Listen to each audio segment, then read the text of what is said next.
Добро дојдовте во Зебра. Дебатата која почна со одлуката на Уставниот суд дека отворениот регистар за осудени педофили е нарушување на нивните човекови права и натаму останува интензивна, особено од кога дел од јавноста го постави прашањето чии права се поважни, дали на децата или на сторителите. Токму затоа и денеска ја продолжуваме оваа дебата, ја продолжуваме оваа тема во која прашуваме дали граѓаните треба да имаат константен увид во отворениот регистар за тоа кои се осудените педофили и дали може би живеат во нивната околина или задираме во прекршувањето на човековите права, особено на правото на приватност. Во студиото на Зебра со нас, како учесници во дебатата, се господинот Душко Миновски, председател на Државната комисија за заштита од дискриминација, и господинот Драги Змијанац, председател на првата детска амбасада Меѓаш. Добре дојдовте. Добро дојдовте. Господине Змијанац, дали еден целосно отворен регистар на осудениците за педофилија ќе помогне за поголема заштита на децата? Дали Меѓаши се согласува со една ваква мерка? Делумно. Зошто? Еве, една недела има силување, родоскренавање во Кочани, Штип, 4 девојчиња во Карпош. Значи, ако Централниот регистар би гаранција како превентивна мерка дека нема да се повторува родоскренавањето, сексуалната злоупотреба и педофилијата, би вродил со плод. Тоа е едното гледање. Второто гледање е, мислам дека се направи малку замена на тези. Не верувам ја дека уставните суди се грижа за приватноста, интегритетот и човековите права на педофилите, туку треба да се тргне од заштита на интегритетот и личноста на детето жртва на сексуална злоупотреба, и од тој аспект може би треба да се размислува и за ограничен пристап на Централниот регистар како една од мерките со кои ние се согласуваме. Целосен увид треба да имаат сите државни институции кои работат со деца, а граѓаните по одредени околности на нивно барање основен сомнеж дека можеби во соседството живее педофил, Министерството за внатрешни работи треба да му даде увид, се со цел превентивни мерки за да се го заштити детето, но треба да знае граѓанинот дека доколку превземе одредени активности против тој педофил и ја земе правдата во свој раце и едноставно превземе активности кои можеби утре ќе го доведат него и неговото семејство да одговара за тоа сторено дело, е опасност да граѓаните преземат работата во правдата во свој раце. Мислам дека комбиниран начин на Централен регистар со хемиска кастрација и носење на електронски алки, односно следење на педофилот каде се движи, затоа што се покажа многу случаи на педофилија и во градинки, и во основни училишта, и во спортски клубови, и во црквата, и католичка, и православна, и мислам дека на тој начин полицијата и центрите социјална работа треба да имаат навистина увид каде се движи педофилот, а медикаментната терапија треба да му помогне психичкото расстройство да го контролира нагонот или бидото педофилот за да не се повтори делото. Во противно, ако се повтори делото, ако откажа сите овие превентивни мерки, ставот на првата детска амбасада во седот Меѓаш е јасен. Доживотна казна за секој рецидивист или целосна изолација затвор болница. По ваквата одлука на Уставниот суд, што им останува на родителите како некој вид на заштита и грижа за своите деца од педофили, значи, но и од оние кои што го повторуваат, кои што се осудени, кои што живеат во нивна близина. Само да напоменам дека во првиот дел од оваа емисија нашиот колега Наум кажа дека кога тој го отворил и го проверил регистарот во своето соседство, открил, значи, дека еден од неговите соседи е осуден педофил. Вели, јас нема да направам ништо, но секој пат кога ќе го видам во близина на градинка, на училиште, на игралиште, ми се вклучува алармот. Така да, проблемот е многу комплексен. Јас најмалку имам намера дека сега да бранам одлуката на Уставниот суд, тама работа. Меѓутоа, значи, мора да се гледа системски на целата ситуација. Да, дека примарна и државата има примарна задача да ги заштити најневините, оние што нели самите по себе не може да ангажираат, да знаат да постапат, нема доволно социјална и емоционална зрелост. Не може да ангажираат адвокат да ги заштити, нели, на време да се јават ке мама, ке тато и така натаму, и затоа сите сили се насочени и концентрирани кон децата. Меѓутоа, кога расправа Уставен суд треба да го гледа проблемот комплексно, нели? Во тој случај имаме ситуации на најбрутални убиства и така натаму, па луѓето, нели, кражби, разбойништва од најтежок вид и така натаму, па луѓето добиваат одредена затворска казна, излагаат после тоа и се фактички рехабилитирани. Значи не е едноставен проблемот, многу е тежок. Она што би сакал да го напоменаме дека сигурно дека од кога влегове во новиот систем, нели, кога предов од едно уредување во друго уредување, најнаш кога да почне нешто да се случува и кога да се зарази од педофилија. Нема врска. Тоа било порано, и тоа порано имало табу, имало култура, традиција каде што нели се остануваат во семејството, ќути ќерко, ќути снао и така натаму, не сме да се слуша да се каже, што било драматично потешко. Сега бар говориме и се соочуваме со најфрапантни ситуации, значи добро каза господин Змијанац. Имаме зголемување на казните, рецидивист, повторно прави, значи многу е комплексен проблем, дефинитивно. Како и за дискриминацијата, така како нели специфичен облик на повредување на човекови право, така и подноста педофилијата, разни земји во светот прават разни обиди. Има универзална декларација за човекови права, 48 година, Обединетите нации, таа е постулат за сите останати понатаму носени декларации и така натаму, нели закони, во која што вика дека ние сите се раѓаме со дигнитет и права, слобода и права. Сите на оваа земјска кугла, меѓутоа знаеме дека има многу прекршувања на тие права по разни основи. Сега многу е комплексно прашањето. Од една страна Уставен суд пресудил така, меѓутоа единствено што превагнува на тасот на тежината, да речеме, кон оваа ситуација на Министерството со регистарот, дека може би е премалце што го вика Змијанац, може би треба и други драматични ситуации да покренуваме, не се драматични, него посериозни. Останува на тоа дека на вистина бар правиме почетен обид. Еве сега имаме измена на законот за регистарот за педофили, значи имаме вметнување на уште две мерки кои што не биле претходно. Имаме посочување дека тоа ќе биде Завод за социјални дејности, централна институција каде што ќе се фокусираат, нели, сите анализи ќе доаѓаат и сите осудени за овој чин. И она што е важно дека наместо МВР, значи по одреден период кој ќе излезе оној што го направил делото, дека ќе треба на одреден период да се јавува, нема да биде МВР, туку ќе бидат центрите за социјална работа кои што се нели по закон за семејство органи. Да. Мислам дека фали на децата дополнително образование и вештини за самопревенција. И охрабрување за да го прво треба да се знае дека секое премолчување значи соучесништво и на возрастните и на децата. Второ, мислам дека многу малку се работи со децата на правото на приватност. Што е лош допир, што е добар допир, како детето треба да биде воспитувано, да кажува кога некој го вознемирува сексуално, родителите треба да знаат кога детето се повлекува, што му се случува, родителите треба да бидат сигурни дека детето колку што е помало, толку помалку шанс има да лаже за тоа што му се случило. Никако не сме детето жртва да биде на сведочење еднаш, два пати, три пати во центарот, во полиција и така натаму. Затоа се залагаме за тие специјални скрин соби каде што цел тим ќе биде и ќе се во еден видео запис ќе се документира. Никако не сме на инсистирање на одбраната таткото родоскрнавувач да се соочи со ќерката која ја подведувал на орален секс и која кога ја вратиле назад во еден град, да не го споменувам, од Западна Македонија, бидејќи Центарот за социјална работа нема згрижувачко семејство за деца жртви на сексуална злоупотреба, девојчето било вратено, мајката и чичкото извршиле притисок и девојчето ја сменило изјавата. Да не била учителката од тоа училиште и првичната изјава, тоа девојче тој осуден педофил, односно родоскрнувач, немаше да биде осуден. Значи немаме ни капацитети за згрижување на децата жртви. Без прифатилиште за деца жртви на сексуална злоупотреба, каде што првите 48 часа кои се клучни да бидат отргнати, згрижени, да се почне процес на ресоциализација, рехабилитација, ќе имаме проблем ако децата ги враќаме во местото на злосторот, местото куќата, ужасот таму каде што детето било силувано. Случајот со таткото право на видување, со поранишниот воен ветеран Сашо. Центарот за социјална работа дава право на видување на татко кој обавува тешки кривични кражби, кој неговата вомбрачна сопруга тера на проституција. Тој го замолува центарот да бидат двете девојчиња згрижени во љубанци. Центарот по најдобар интерес на детето одлучува да се гледа со таткото. Таткото со неговиот другар ги силува 6-годишното девојче и 8-годишното девојче.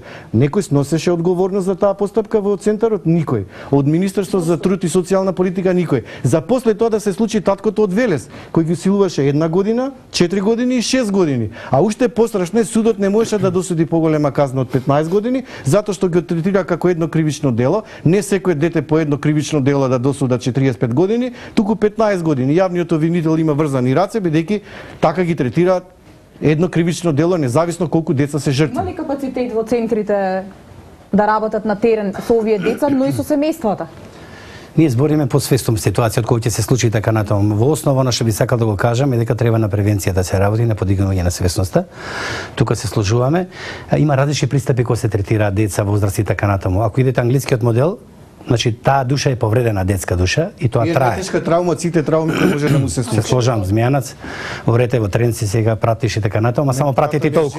Што вие сте направиле, после тоа ќе збориме за тоа. Значи, има пристап каде што вика дека тоа најголемо злодело што се случило инцест и така натаму мора да излезе од тие актери. Значи тоа е пристапи се. Италијански модел, белградски, хрватски, тоа ќе видиме. Мито тоа се кој ќе се случи. Што правиме? Фокусот пред се треба да го ставиме конкретно на министерство, да центрите за социјална работа со превенција и така натаму. Сигурно дека нема да идеме од врата на врата, не да прашаме дали некој случајно препознаваме дека е педофил, туку она што го рече Змијанас, да, во предучилишната установи што е многу важна едукација, веќе конечно се наметнува прашањето за формирање на така наречени училишта за родители.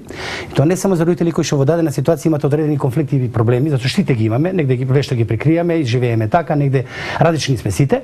Мито имаме многу луѓе што не знаат да бидат родители. Они требале да примат емоција на времето, затоа не се криви генерално. За да знаеш што значи ако детето му е тажно, весело или тажно, нервозно, дека треба да му се придружи да го гуша. Немаме време. Ќе оставиме 10-15 евра, по некој динар и така, натоа сме испреле совеста.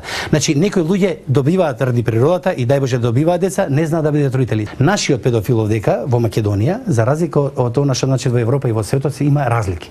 Таму збориме за високоинтелектуални личности така натаму, со оние професии, нели, музичари, професори по физичко, овдека збориме за лица широк е диапазон од премина возраст, од 20 до 45 до 50 и така натаму. Значи нема ни тука некоја ситуација. Имаме ситуација дека најчесто од руралните средини, лица кои што во својот живот значи не успеале да се структурираат како зрели личности, кои што имаат некој дефицит во тоа, нереализираност и така натаму, се најмногу често осамени.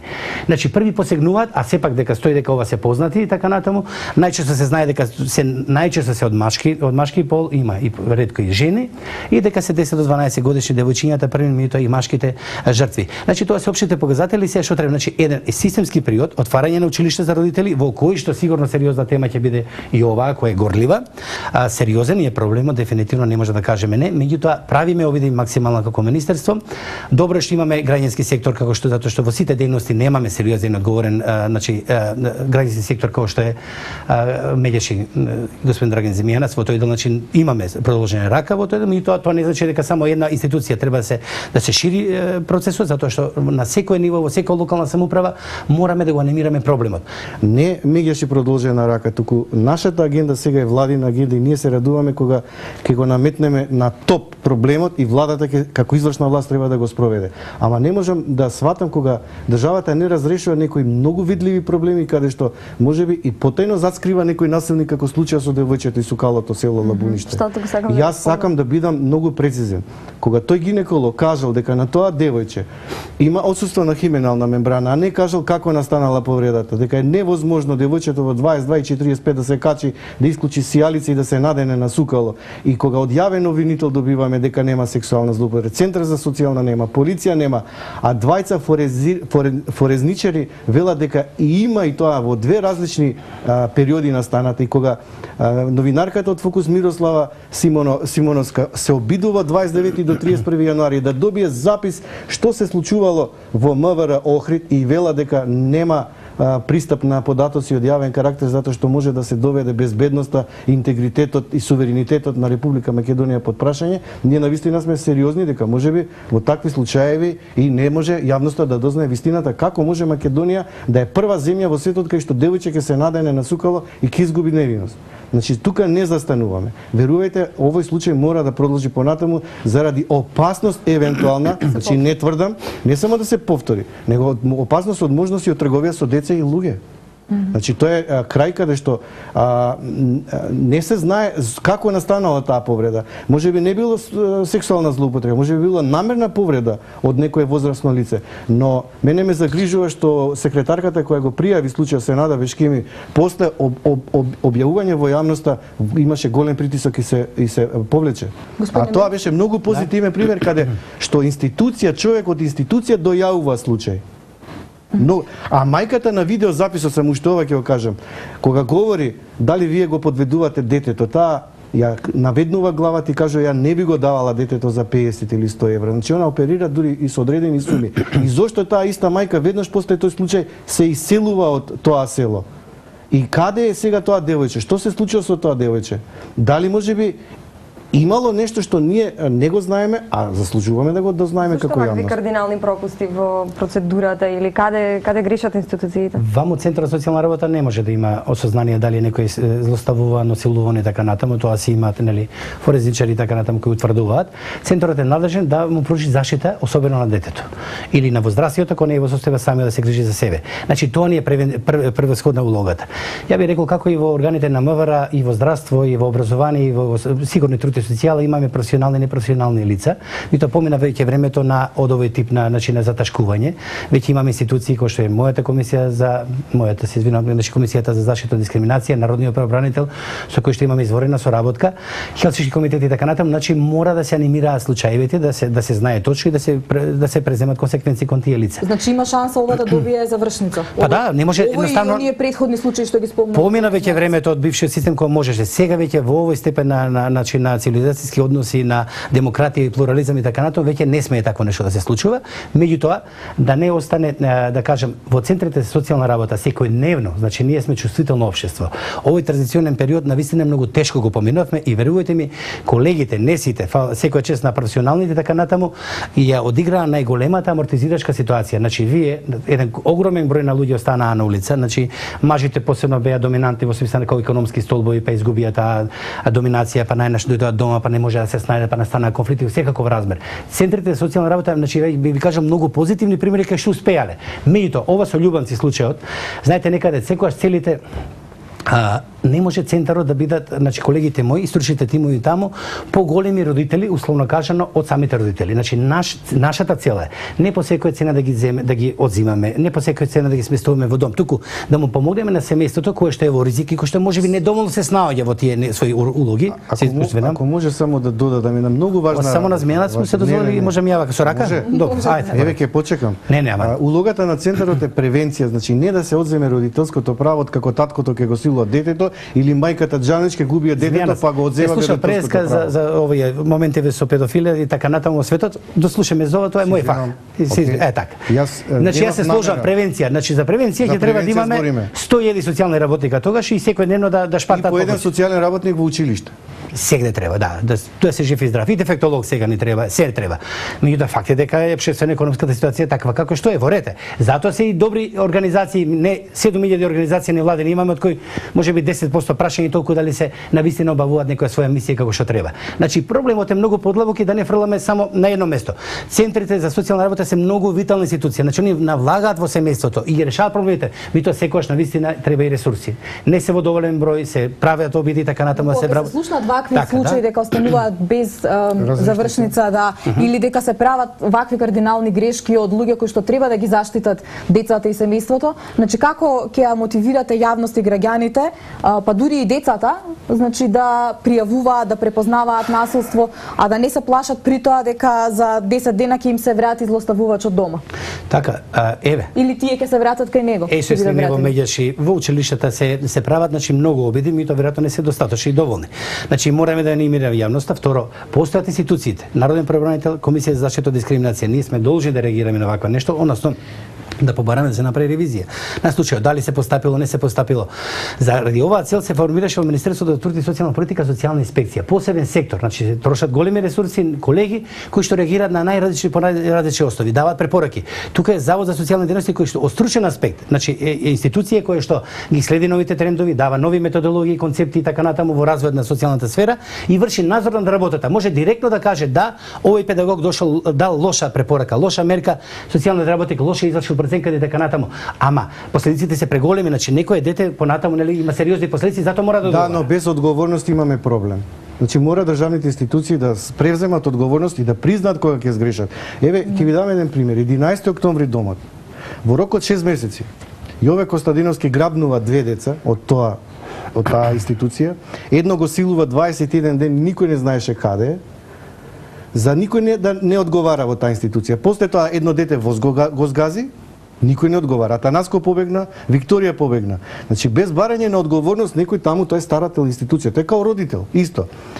И во таква констелација кога нема одговорност кај Џановиќ, нема кај 11 октомври, нема кај Сашо поранешниот воен ветеран, нема кај тој од Велес, нема кај овој, нема кај оној, Исклучокот станува правило. Почнува системот веќе да станува проблематичен од аспект на мобилност и динамичност. Јас знам дека Центарот за социјална работа има многу ингеренции, но нема ресурси доволно, нема капацитети и не се доволно на терен. Значи, ајде, ако веќе дефиниравме дека има клучна улога, социјалниот работник не е едноставна работа. Тоа треба да направи анализа, амнеза на секој семејство во ризик или дисфункционално семејство, независно од економската благосостојба. Тој треба да го слушне првиот крик на детето, не да стигне до психологот, педагогот или до полицајскиот инспектор, него социјалниот работник навистина има клучна улога и мислам дека Министерството тука мора да направи клучен увид. И уште нешто, морам да пофалам со новата стратегија, гледам дека една наша препорака земале сериозно предвид, а тоа е сите деца да бидат вклучени во градинка бесплатно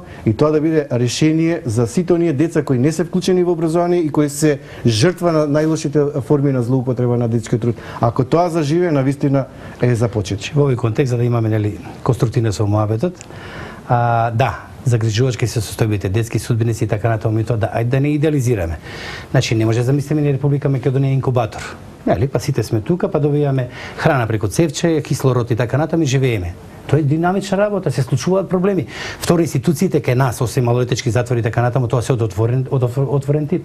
Дали ќе се случи во семејство, а се случуваат и тоа не е така драматично. Тоа се случува од 11 октомври. Па да, тоа дете искача, има потреби, треба до 12 се прибира, треба и моите ќерки, например, па не се прибира, па загрижени, незагрижени, воспитувачите прашуваат, има сознание, нема сознание. Сакам да кажам, не да ги правдам, меѓутоа дека понекогаш и не можете, не знам како стриктно да направите. Ќе воспитувачот не се јавило детето на време, е должен да пријави во полиција. Но ако 21 ден некој си живува врз тоа дете, како може никој во домот да не сноси одговорност за тоа? Како да сноси одговорност? Значи, они се директорката и тимот пријавуваат. Не е вратено детето. Полицијата трага, ги нема. Не разбирате како се е постапено. Не може да алки да им ставиме шеви казња. А тој истиот Јове Костадиновски тоа дело го повторува по трет пат. Значи констатација. Јове Костадиновски од Шашавалија што излезе од затвор. Значи прво силувал 5-годишно девојче, потоа баба и едно од штитениците од 11 октомври. Значи тој ако е веќе сторил 3 дела, за него знаете колку години казна повторно досудија? Само 15 години. Само 15 години.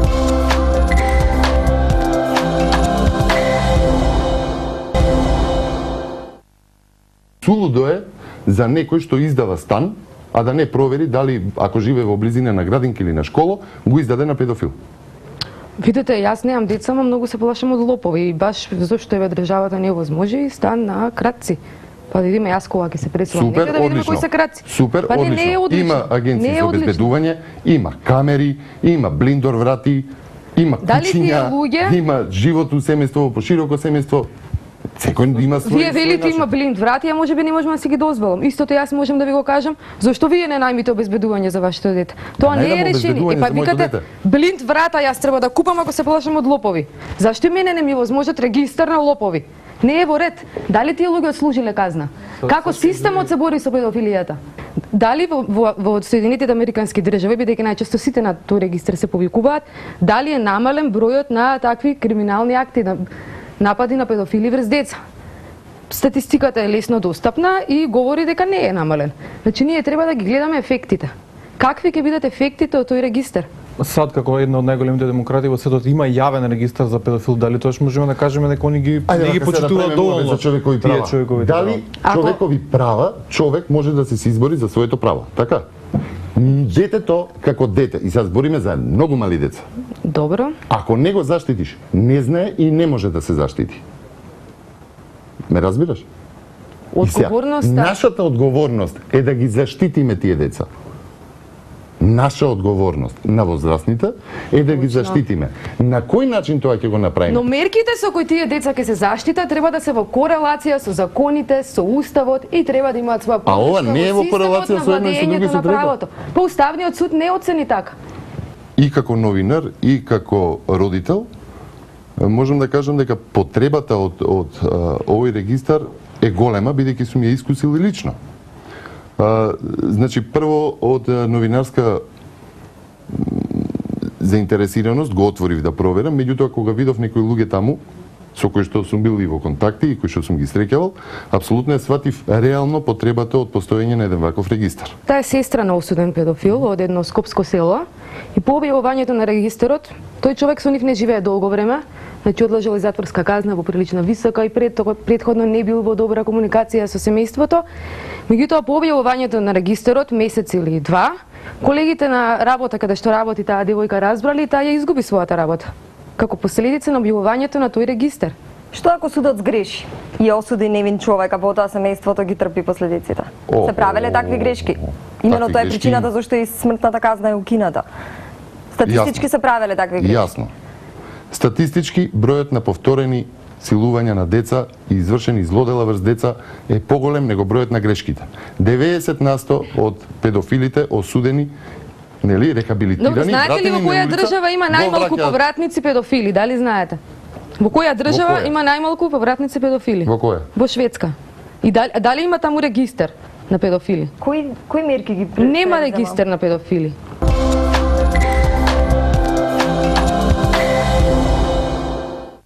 Само на крај ќе го кажам, кога имав обука со судиите и јавни обвинители на оваа тема, кога ги прашав, добро ве судии, зошто вие секогаш го допирате минималниот прак и досудувате минимални казни? Законот ни дозволува од до. А кога ги прашав, добро, ако го педофилот силува вашето дете, што ќе направите? Знаете кој беше одговорот на судиите? Прва бандера, вика. Прва бандера. А викам, ве боли, а XX детето таму минимална казна. Иако казните, пак ќе кажам, не се решение, на превенција треба многу да се работи, дури треба се работи и на охрабрување детето, да не молчи, да вика, да гриза, дудира по незгодни делови на телото, ако веќе стигнало до таа ситуација, ама тоа треба образовниот систем малку да ги охрабри децата, дури ако треба и на самозаштита. Добро, јас дефинитивно останувам на ставот дека да, превенцијата е најважна. Во овој контекст мора да покрај регистарот, што несомнено треба да се постои, не, тука нема више дилеме. Делумно отворен или затворен? Отворен. Отворен, да. Меѓутоа паралелно ќе може да се размисли и дефинитивно треба да се размислува по однос на хемиската терапија и сигурно психотераписката, значи психотерапија. Она што би било добро да го направиме во корелација со правосудството е да можеме центрите за социјална работа, како што знаеме, да организираме одредени видувања на деца во затвор, на некои родители и така натаму, значи имаме соодветен влез, да направиме допир, да нашите психолози, најлесно да се добие специализирана едукација и така натаму, да влагат и додека се уште во затвор да почне да се работи. Станува збор сепак за човечки битија. И така натаму, сушества се упрашање, а може да направат ново злодело и така натаму, значи превентивно да се работи уште таму психотерапија. После тоа центрите за социјална работа да презимаат мерки, нешто слично како на запад што го прават по филмовите, сме гледале, ми тоа веќе имаме сознанија, да се следи, значи на крајот крша да има еден строг мониторинг. Господине Миновски, господине Змијанац, ви благодариме што бевте дел од Зебра, на гледачите им благодариме што не следеа. Поздрав.